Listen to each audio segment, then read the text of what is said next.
Hello all and welcome to another video of mine. This time we're going to talk about something totally different. I'm creating this video in order to invite you to my PhD research survey. You might have seen through my online channels and social media that I've been sharing the link for my PhD, and I would like also to thank the associations that they have been supporting me so far, promoting the link to my PhD survey to their members. Apart from that, we're missing, let's say, approximately 80, completed surveys, questionnaires in order to be able to reach the desirable number for our research. So I'm here to let you know and to give you some kind of benefits that you can get by replying to this actually survey, and also to answer some questions regarding the questions themselves, because I've been receiving some comments of yours regarding the questions of this survey, and I would like to clarify and to show you why is that so easy for you and what are the benefits by replying to such a survey, apart from getting some karma points, let's say, back to you, and some providing some positivity to the community. So the topic, as you see here below, is translators and entrepreneurship, critical factors affecting business performance, and mixed method empirical research. I completed my MBA, Master's in Business Administration, back in 2019. If I'm not mistaken, and my thesis was on client acquisition strategies for language professionals. Then I continued my studies for my PhD, this time having this topic, as you see here, which is more completed, as we say. So we need more numbers in order to be able to satisfy the needs and the requirements of a PhD level research. So I hope that some of you will be able to help me out with this. And of course, I'm willing also to give back to you. So let's start by introducing the survey itself and to show you why is that so simple to be completed, and it's not that difficult that you might consider having those questions if I make, let's say, a short presentation of what is included. First and foremost, I think that as a benefit that you get by replying to such a survey, the way that it's structured, it takes you through a journey, through the skills that the translator should have in order to be able to actually exerce and provide their services as a solopreneur, as a freelance translator, as a professional. So it's good for you, first of all, to identify yourself through this, because sometimes we have some skills and we implement things that we don't actually understand that we have. So by taking this survey, actually, you will be able to understand that you have been providing and having those skills to your profession. You might have not considered them as skills. So the actual questionnaire is based on the EMT translation model, which is the European Master in Translation model by the European Commission, has been created also. Has also some hints, some questions based on 𝗵𝗁 translation model. If you Google them, you will be able to find out more about those translation models. Those models are also the base of teaching translators skills at universities, and they're called translation competence models. So the 𝗵𝗁 is the most well-known in the EMT. We focused on EMT translation model because it integrate more competencies when it comes to exercising our profession, okay, and providing our services, the translation service provision.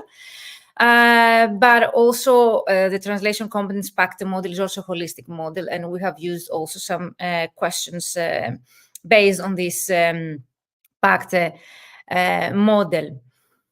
Okay, so if you have any more questions about this survey and how we actually were able to create this survey, I'm willing to answer all of your questions. You can reach out to me at any time, and I'm also willing to include my email to the description box of this video, so you can reach out privately through social media or via my email. So when you click on the link that you will be able to find here in the description box as well of this video, you'll be redirected to a Google, let's say, page here, as you see, Google Forms. You see the topic. You see here actually the privacy that we actually don't ask for any private information and personal information here, so we don't gather any personal information. You are not going to be asked your email or your name, so it's confidential. And also we start with the technical competencies, language, intercultural, thematic information mining, technological and strategic competence that all of us, okay, we have, and we might not consider them, okay, that we have them. So that's why it's great, let's say, opportunity for you to go through those questions and to find out, okay, which of these you have strong.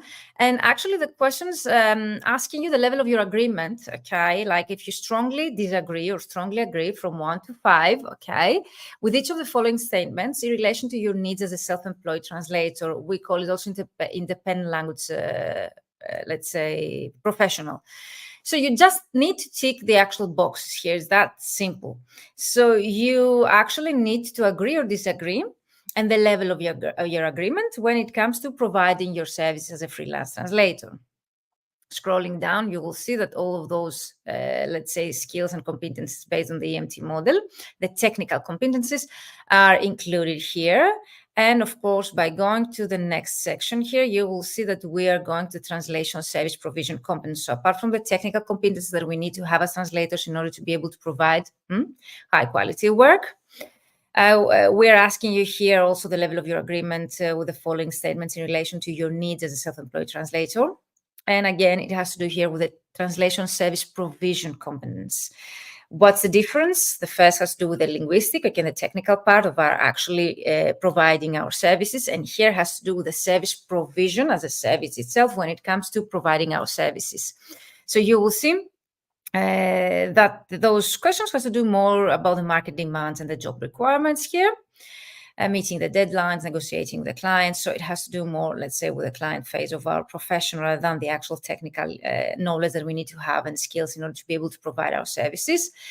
The next section here you will see is about entrepreneurial competencies, which is actually our, let's say, contribution to the survey.